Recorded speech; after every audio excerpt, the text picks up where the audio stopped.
So hello and welcome. तो आज हम लोग इस वीडियो में देखने वाले हैं क्लास नाइन्थ का सोशल साइंस का हिस्ट्री का फर्स्ट चैप्टर। और टोटल सीक्वेंस वाइज अगर देखें तो chapter number 6, the down of modern agriculture in Europe and India. इस चैप्टर में हम लोग क्या पढ़ने वाले हैं कि किस तरीके से यूरोप कंटिनेंट में और इंडिया में जो मॉडर्न कल्चर है वो किस तरीके से यहाँ इंट्रोड्यूस हुआ, कैसे लोगों के बीच में मॉडर्न कल्चर आया, कैसे लोगों ने उसके अगेंस्ट रिएक्ट किया, किन लोगों ने मॉडर्न कल्चर को एक्सेप्ट किया, किन लोगों ने मॉडर्न कल्चर जो मॉडर्न कल्चर है उसका विरोध किया। ठीक है, ये सब के बारे में जो है हम लोग क्या करेंगे, स्टडी करने वाले हैं। ठीक है, जैसे बहुत सारे फिलोसोफर थे, जैसे रविंद्रनाथ टैगोर थे, दादा भाई नौरोजी थे। ये सब ये चाहते थे कि मॉडर्न कल्चर जो है काफी ज्यादा अच्छा है। वहीं पर दयानंद सरस्वती जैसे लोग थे, वो चाहते थे कि नहीं, इंडिया जो है वो मॉडर्न कल्चर को एक्सेप्ट नहीं करना चाहिए, हमें अपने वेद पर बिलीव करना चाहिए। जो वेद है ना, 4 वेद हैं, उन्हीं 4 वेद के रिटर्न चीजों पे जो है यकीन करना चाहिए। मॉडर्न कल्चर हमारे लिए डिस्ट्रॉयबल होगा, इस तरीके के बहुत सारी चीजें जो है उस समय जो है हुई थी। उन सब के बारे में हम लोग जो है पढ़ने वाले हैं। बेसिकली हिस्ट्री जो चैप्टर है ये बहुत ही इंटरेस्टिंग चैप्टर है। अगर आप यहाँ ध्यान से पढ़ोगे तो आपको अपने हिस्ट्री के बारे में बहुत कुछ जानने को मिलेगा। बहुत अच्छी अच्छी चीजें आपको जानने को मिलेंगे कि किस तरीके से हमारे यहाँ बहुत सारे लोगों ने, राजा राम मोहन राय, दयानंद सरस्वती, ज्योतिबा फूले, बहुत सारे लोगों ने किस तरीके से एजुकेशन सिस्टम को इंडिया में इंट्रोड्यूस किया। सती सिस्टम आप लोगों को पता होगा, पढ़े भी होंगे कि सती सिस्टम क्या होता था। कि अगर किसी लेडीज का अगर हस्बैंड डेथ हो जाता था किसी भी रीजन से, तो उसके साथ उसकी वाइफ को भी क्या करना होता था, सती होना पड़ता था, मतलब जलते आग में उसको जिंदा जलना पड़ता था। तो इस तरीके की चीजें कैसे दूर हुई, क्या क्या हुआ, वो सब हम लोग क्लास 9th में जो है हम लोग पढ़ने वाले हैं। तो हिस्ट्री बहुत इंटरेस्टिंग सब्जेक्ट है। मैं पूरी कोशिश करूंगा आपको कि एकदम अच्छे से हिस्ट्री को इंटरेस्टिंग बना के आपके सामने पेश करूं। और आपसे एक रिक्वेस्ट है कि मैं अभी तक क्लास 10th के वीडियोस पर ज्यादा फोकस कर रहा था। अब से मेरी पूरी कोशिश रहेगी कि हर दिन जो है क्लास 9th का भी एक न एक वीडियोस जरूर अपलोड हो। आप लोगों को किस किस सब्जेक्ट का, किस किस टॉपिक का वीडियो चाहिए, प्लीज आप मुझे कमेंट करके बता दीजिएगा। और ये अपने फ्रेंड्स के साथ जरूर शेयर कीजिएगा, ये आपसे रिक्वेस्ट है, क्योंकि ये बिल्कुल फ्री ऑफ कॉस्ट है। आपको कोई इसके लिए एक्स्ट्रा फीस की नीड जो है नहीं है, और बहुत अच्छी क्वालिटी के साथ आपको प्रोवाइड की जाएगी, मैथ्स भी साइंस भी। तो स्टार्ट करते हैं। देखो क्या बोल रहा है, in this chapter we shall learn about many countries besides India.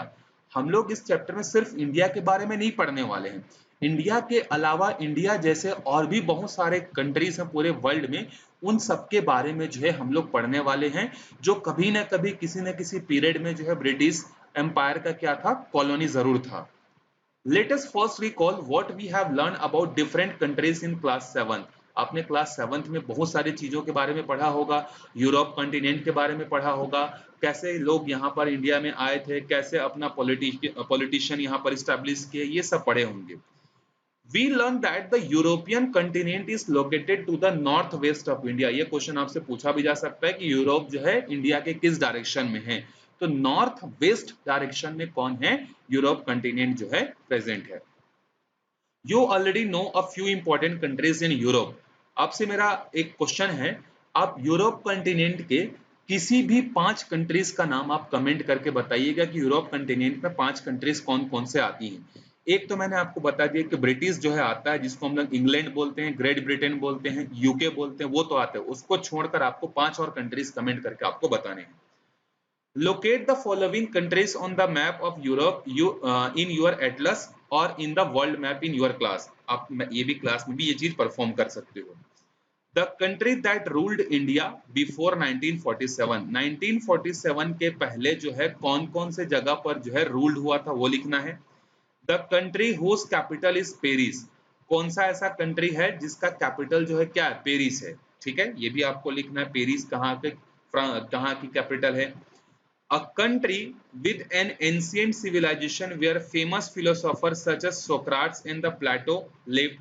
वो कौन सा ऐसा कंट्री है जिस कंट्री पर जो है बहुत सारे अच्छे अच्छे फिलोसोफर, सोक्रेट्स एंड प्लाटो जो है, जिसको हम लोग सुकरात और प्लाटो भी, अरस्तु भी जो है हम लोग बोलते हैं, ये कहाँ पे थे, ये सारे क्वेश्चन आपको कमेंट करके जो है बताने हैं, तो मैं इसका आंसर नहीं कर रहा हूं। अगर आप लोगों को आंसर नहीं मिलेगा तो मैं यहाँ पर आपको सबके आंसर जो है कमेंट बॉक्स में जो है आपको प्रोवाइड कर दूंगा। यहाँ पर 9-10 क्वेश्चन है, आप जितने क्वेश्चन का आंसर कर सकते हो आप उतने क्वेश्चन के आंसर जो है करना। ठीक है, चलो स्टार्ट करते हैं हम लोग अपना topic, the modern age and before. हम लोग इसमें पढ़ने वाले हैं अपने मॉडर्न एज के बारे में, और मॉडर्न एज से पहले क्या क्या सिचुएशन था वो सारी चीज जो है हम लोग पढ़ने वाले हैं। चलो अब यहाँ स्टार्ट करते हैं। Historian also debate issue like what are the special features of modern age. जो हिस्टोरियन हैं उनके बीच में भी कई बार क्या होता है, डिबेट होता है कि मॉडर्न एज का स्पेशल फीचर्स क्या क्या है। आप मॉडर्न एज को कैसे कैरेक्टराइज करोगे, कैसे बोलोगे कि ये मॉडर्न एज था, ये ओल्ड मॉडर्न एज है और ये एंशिएंट एज है, क्या ऐसे स्पेसिफिक चीजें हैं। Just like you did in class, आप भी क्लास में डिस्कस कर सकते हो कि हम लोग एंशिएंट कैसे डिसाइड करेंगे और मॉडर्न कैसे डिसाइड करेंगे। तो बहुत सारे उसके फीचर्स हो सकते हैं।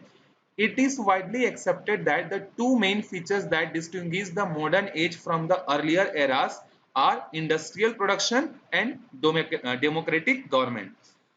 कैरेक्टराइज करने के लिए या डिफरेंशिएट करने के लिए तो आपको बहुत सारे फैक्टर्स मिलेंगे कि सर पहले लोगों के पास मोबाइल फोन नहीं था, आज के डेट में मोबाइल फोन है, पहले घोड़े गाड़ी में चलते थे, आजकल बस में चलते हैं, ट्रक में चलते हैं, ये तो सब चीजें हैं।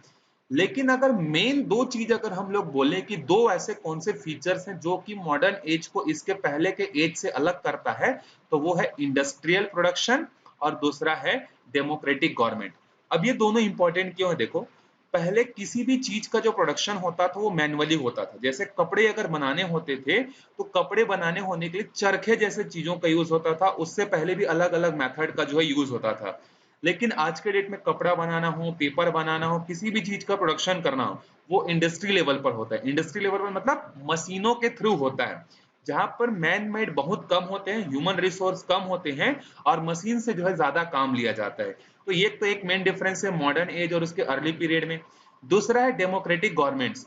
पहले आप लोगों ने पढ़ा होगा, मुगल एम्पायर पढ़ा होगा, गुलाम एम्पायर पढ़ा होगा, अलाउद्दीन खिलजी के बारे में पढ़ा होगा। तो पहले जो सिस्टम होता था उसमें क्या होता था कि जो राजा है उसका बेटा अगला सक्सेसर बनेगा, फिर उसका बेटा अगला सक्सेसर बनेगा।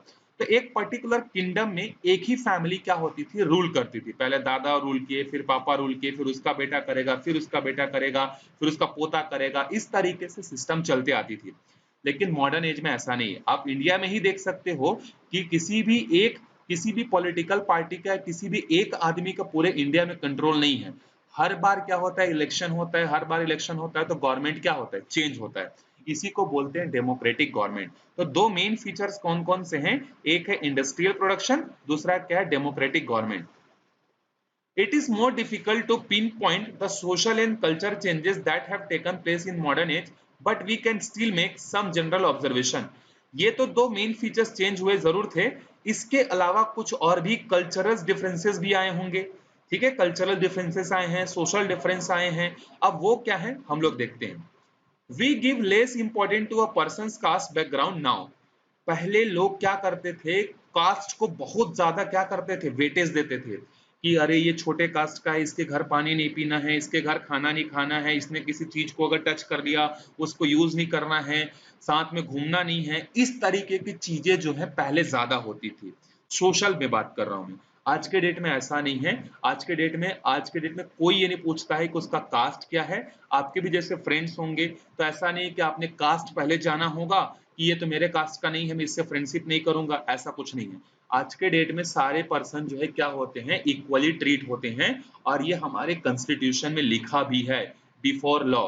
हमारे कॉन्स्टिट्यूशन, हम लोग क्लास 10th में पढ़ेंगे कॉन्स्टिट्यूशन के बारे में, तो वहां पर हमने लिखा हुआ है कि किसी भी जेंडर के बेसिस पर, मेल फीमेल के बेसिस पर, कास्ट के बेसिस पर, जगह के बेसिस पर, इस तरीके से डिस्क्रिमिनेशन जो है दो लोगों के बीच में जो है नहीं नहीं होगा।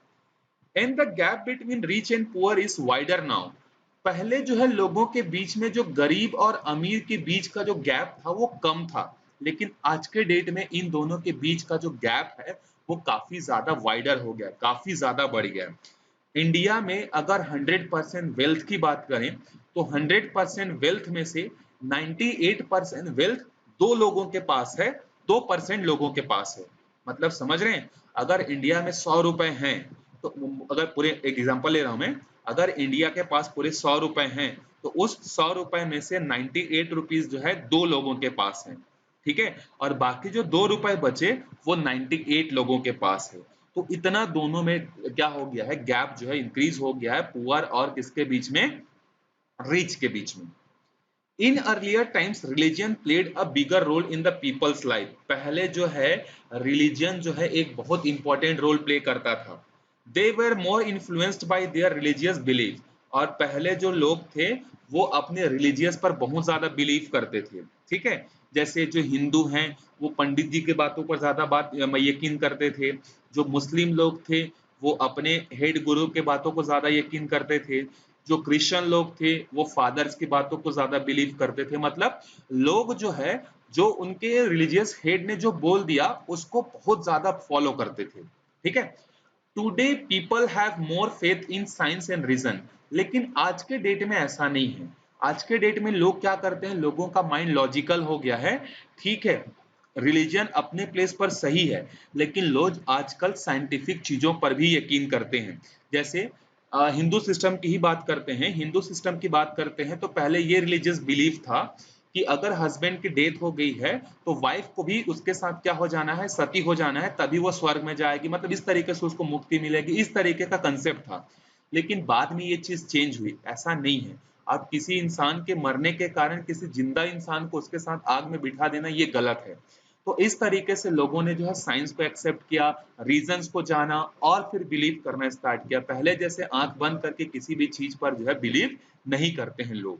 तो ये मेजर डिफरेंसेस आपको दिखेंगे मॉडर्न एज में और किसके भी कौन से एज में, अर्लियर पीरियड में। एक हमने क्या मेन रीजन पढ़ा, डेमोक्रेटिक पढ़ा। दूसरा हमने क्या पढ़ा, इंडस्ट्रियलाइजेशन पढ़ा। सोशल लेवल पर हमने क्या पढ़ा, सोशल लेवल पर अब कास्ट का जो डिफरेंशिएशन वो कम हो चुका है। सोसाइटी के लेवल पर रिच और पुअर के बीच का गैप बढ़ चुका है। रिलीजियस फेथ जो है अब लोगों का पहले के कंपैरिजन में क्या हुआ है, कम हुआ है। तो ये जो है मेजर डिफरेंसेस हैं मॉडर्न एज और इसके अर्लियर एज के बीच में। In this chapter, we shall trace how and when the society of Middle Ages moved into the modern era. The age when this process began is called early modern era.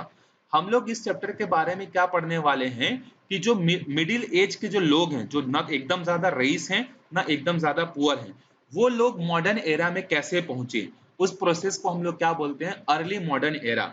मतलब लोगों के बीच में जो middle class लोग जो होते हैं वो कैसे आगे बढ़ते गए, एजुकेशन को कैसे एक्सेप्ट किया और किस तरीके से हम लोग मॉडर्न एरा में एंटर किए। तो जब मिडिल क्लास के लोग मॉडर्न एरा में एंटर किए, इस पर्टिकुलर टाइम पीरियड को किस नाम से जाना जाता है, अर्ली मॉडर्न एरा के नाम से जो है जाना जाता है, ठीक है। अब देखते हैं, the process of change in Asia and Europe began sometimes from 14th century. ये बात कब की है, ये प्रोसेस कब स्टार्ट हुआ था, 14th सेंचुरी में जो है स्टार्ट हुआ था एंड कंटिन्यू टिल 1750। ठीक है, तो आपको ये पीरियड याद रखना है कि किस डेट से किस डेट के बीच को अर्ली मॉडर्न एरा पीरियड कहा जाता है। तो आपको याद रखना है 14th सेंचुरी से लेके 1715 तक। या आप अगर ये सेंचुरी के टर्म्स में याद नहीं करना चाहते हैं तो यहाँ पर 1300 से लेके 1750 तक जो है आफ्टर क्रिस्ट जो है आप यहाँ पर इसको याद रख सकते हो। Religion, politics, arts, commerce and trade saw many changes during these 450 years. इन 450 सालों में 1300 से लेकर 1715 के बीच में 4.5 साल का गैप है। तो 1300 से लेकर 1750 के बीच में क्या क्या चेंजेस हुए, रिलीजियस फेथ में चेंज हुआ, पॉलिटिक्स में चेंज हुआ, लड़ाइयां होने लगी, आर्ट में चेंज हुआ, अलग अलग तरह के डिजाइन के घर बनने लगे, मंदिर बनने लगे, मस्जिद बनने लगे, कॉमर्स में हुआ, बिजनेस करने का तरीका चेंज होते गया। बहुत सारे इस तरीके के चेंजेस जो है हमें यहाँ पर देखने को जो है मिलते हैं। More and more people began to live in cities and they also begin to think differently. ज्यादा से ज्यादा लोग अब गांव रूरल एरियाज को छोड़कर कहाँ शिफ्ट होने लगे, सिटीज एरिया में शिफ्ट होने लगे और अलग अलग तरीके से सोचने लगे कि किस तरीके से हम लोग डेवलपमेंट कर सकते हैं, किस तरीके से अपने लाइफ को इजी बना सकते हैं, कंफर्ट बना सकते हैं। इस तरीके से लोग जो है सोचने लगे। This pre modern age led the ground for the industrial revolution and the French revolution. और इसी ने 1300 के बाद का जो पीरियड है, इसी पीरियड ने जो है आपके लिए इंडस्ट्रियल रिवोल्यूशन और फ्रेंच रिवोल्यूशन जैसे आपके लिए क्या तैयार कर दिए, प्लेटफॉर्म तैयार कर दिए। इंडस्ट्रियल रेवोल्यूशन आपको पता होगा कि सबसे पहले इंडस्ट्रियल रेवोल्यूशन कहाँ हुआ था, ब्रिटेन में हुआ था, ठीक है। मशीनें जो है सबसे ज्यादा वहीं पर स्टार्ट हुई, फिर धीरे धीरे पूरी दुनिया में जो है इंडस्ट्रियलाइजेशन जो है फैलते गया। फ्रेंच रिवॉल्यूशन क्या हुआ इसके बारे में भी हम लोग पढ़ेंगे कि किस तरीके से फ्रेंच में लोगों ने जो है क्या क्या वहां के जो किंग थे उसको हटाकर जो डेमोक्रेटिक गवर्नमेंट कैसे वहां पर स्टैब्लिश की। ये सारे चेंजेस 1300 से 1750 के बीच में ही हुए हैं। What developments took place in the Asian continent like India, Iraq, Iran, Turkey, European countries and Italy.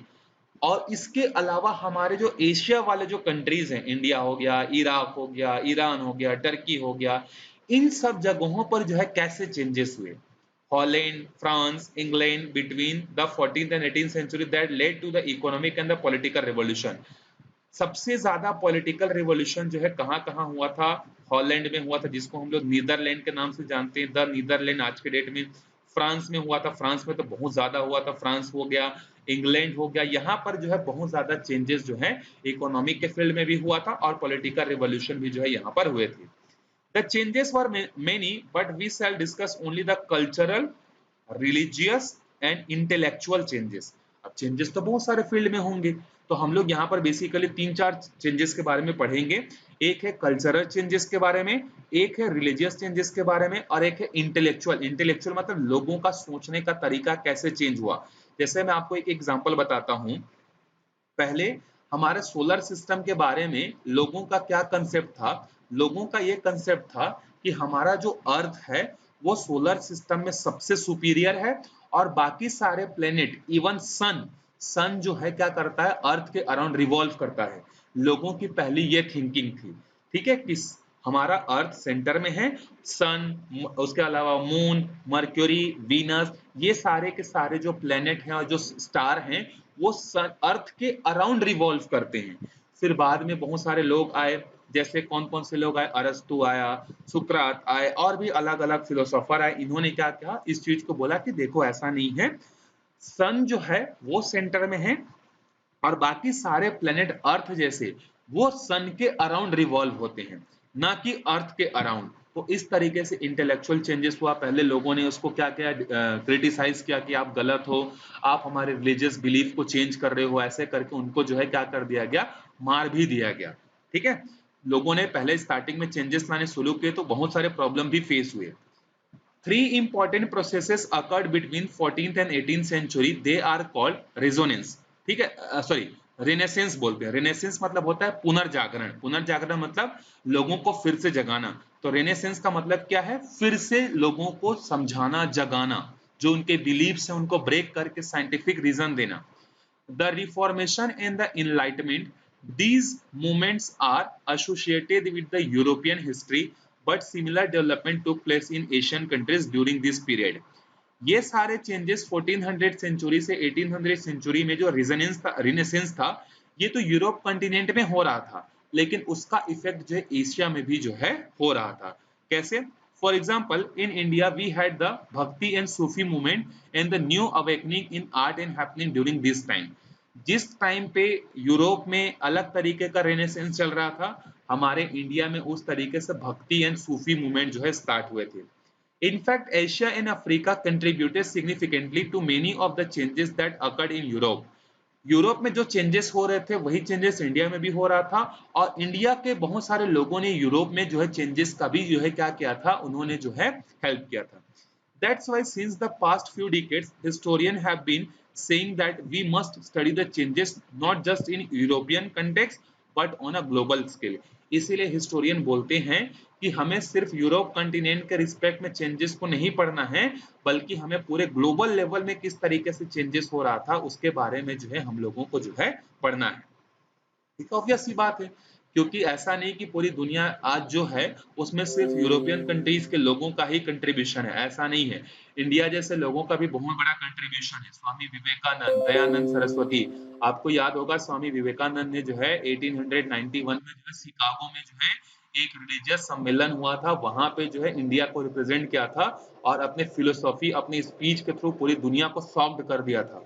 उनको यकीन नहीं हो रहा था कि इंडिया में जो है ऐसे लोग भी जो है एग्जिस्ट करते हैं जो इतना अच्छा रिलीजियस कंसेप्ट रखते हैं करके। ठीक है, तो ऐसा नहीं है कि आज जो दुनिया दिख रही है हमें, इस दुनिया को बनाने के पीछे सिर्फ और सिर्फ यूरोप कंटिनेंट के लोगों का हाथ है, ऐसा नहीं है। पूरे दुनिया में बहुत सारे थिंकर्स का हाथ है, बहुत सारे लोगों का हाथ है, वो हम लोग एक एक करके देखेंगे। तो हमारा अगला टॉपिक है the different facts of changes या डिफरेंट फेथ्स ऑफ चेंजेस। किस किस तरीके से जो है चेंजेस हुए थे किस किस एरिया में, वो हम लोग देखने वाले हैं।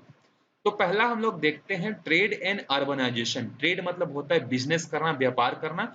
अर्बनाइजेशन का मतलब होता है मतलब रूरल एरिया से अर्बन एरिया में शिफ्ट होना, सिटीज का डेवलपमेंट होना अर्बनाइजेशन कहलाता है। इस पीरियड में क्या हुआ, trade expanded rapidly between Europe, north America and Asia.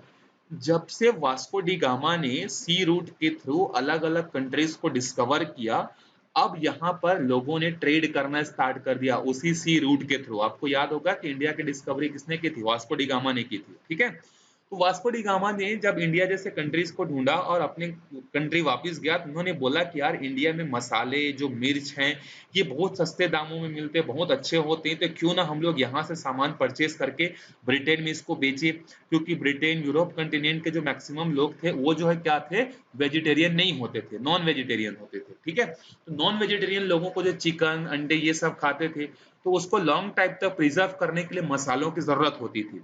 तो जैसे जैसे लोगों को पता चलते गया कि इंडिया जो इस फील्ड में अच्छा है, चाइना इस फील्ड में अच्छा है, नॉर्थ अमेरिका इस फील्ड में अच्छा है, नॉर्थ अफ्रीका ये अच्छा है, तो अब लोगों ने क्या किया, एक जगह से सामान खरीद कर दूसरी जगह उसको बेचना चालू किया।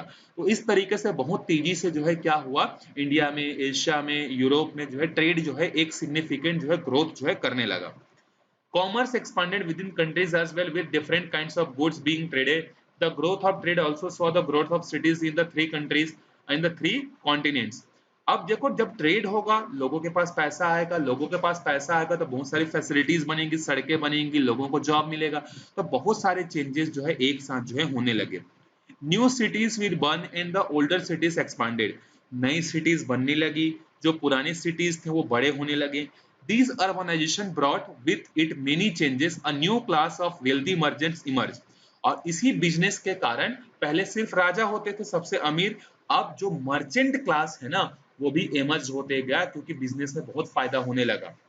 People traveled more between cities, leading to an exchange of the spread of new ideas, invention and technologies.